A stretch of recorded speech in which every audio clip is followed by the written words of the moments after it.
So, to what extent do we really understand what it means to love others as Christ loved them? My guess is very few of us actually comprehend the depth of Christ's love, and still fewer have paid the ultimate price to show that kind of love. So John never forgot the lesson that Jesus taught the disciples in the Passover meal when he humbled himself and he washed their dirty feet. That's disgusting. Really? You ever been around someone with dirty feet? Well, could you go to a different room? Could you go take a shower? Do you have a different pair of shoes, or do you wear the same ones every year for the last 12 years? All day long you go to bed with them on? Stinky feet.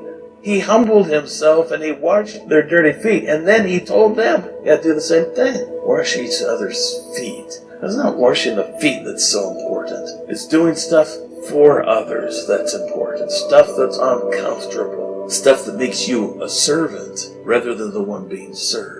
And he never forgot Jesus' words following that humbling experience. A new command I give to you. Love one another. As I have loved you, so you must love one another. By this, all people will know that you are my disciples. If you didn't get it yet, he says it again. If you love one another. How do people know that you're Jesus' disciple? If you love one another. So nearly 60 years go by. Probably several of his fellow apostles have given their lives at this point as martyrs. And John reiterated Jesus' exact command to love one another 5 times in the little letter called 1 John. And in addition, he used the word 40 times. More importantly, John learned what Jesus really meant when he washed their feet. This experience pointed to the cross. So John wrote in 1 John chapter 3, verse 16, this is how we know what love is. Jesus Christ laid down his life for us, and we ought to lay down our lives for our brothers.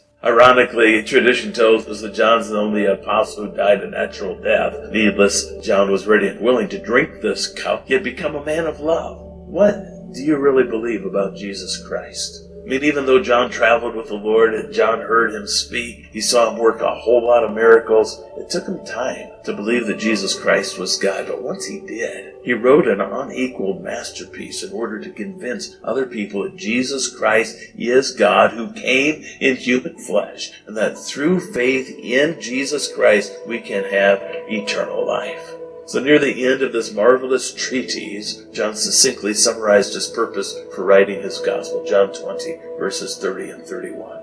Jesus did many other miraculous signs in the presence of his disciples, which are not recorded in this book. But these are written, so that you may believe that Jesus is the Christ, the Son of God, and that by believing in him you may have life in his name.